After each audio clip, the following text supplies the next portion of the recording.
Meanwhile, Wesley is assigned a murder case with a one-day deadline and enlists the help of Angela and Nyla. In a surprising twist, Detective Berman is revealed to be the killer, having framed Ben Dover for his crime. And no April Fool's episode would be complete without Chenford shenanigans, although the only prank they seem to be playing is on themselves. Tim and Lucy spend the day sneaking off together, using the holiday to justify their actions. Melissa O'Neill's character Lucy Chen arrives at Tim Bradford's, Eric Winter, home at the beginning of the episode with the clever notion of utilizing April Fool's Day as a hall pass. According to her, a 24-hour window that permits them to hook up is the ideal pretext for a little romance even though they aren't really together.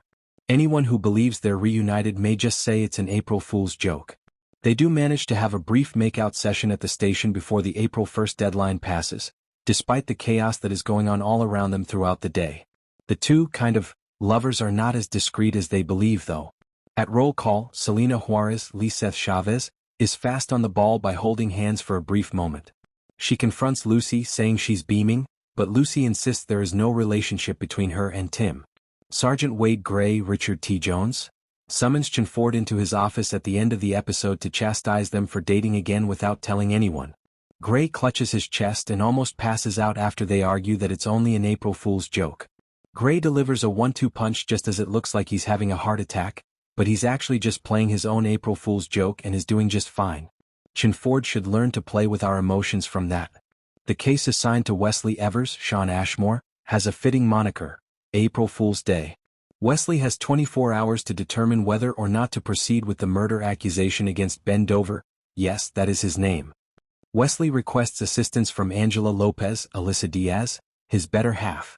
The three learn that the victim was slain in a parking garage and that Dover was present at the incident, along with Nyla Harper, Mikia Cox. Additionally, she says she witnessed him toss something in a nearby trash can, which is precisely where the murder weapon was eventually found. However, as they question the witness, something doesn't look right. The lead detective on the case seems to have given her coaching.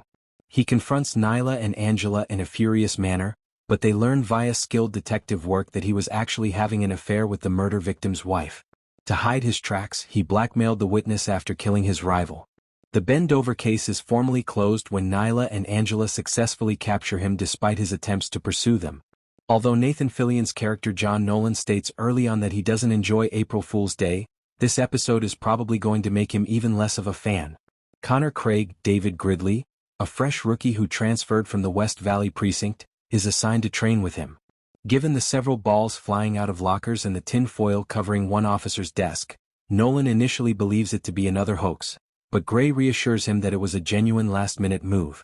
Even though Connor claims to have trained for a whole year, it is immediately apparent that this rookie is a complete failure in the field.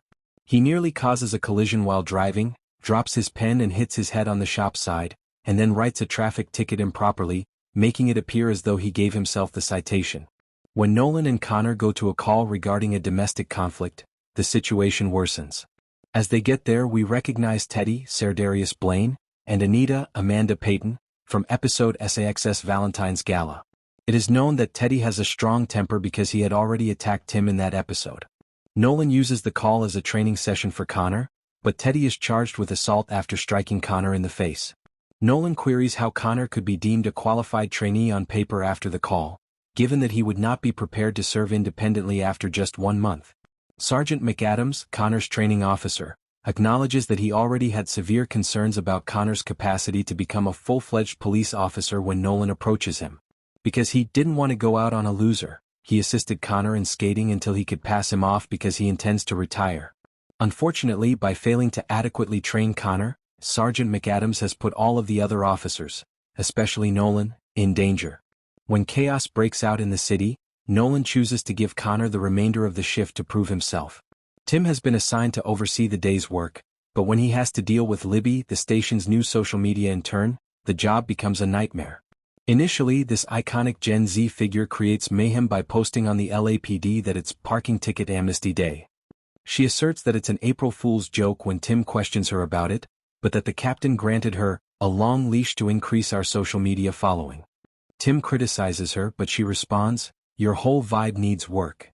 Libby claims that although she will apologize, she is unable to remove the post because doing so would give the department a weak image. By sharing a get-out-of-jail-free card on social media, Libby makes matters worse and confuses some of the criminals. Before she can call him a boomer, Tim fires Libby. A full-scale crisis breaks out in the city as a result of Libby's reaction to her dismissal. City of LA, for the next 3 hours all crime is legal, she writes on the LAPD account. Don't phone us and go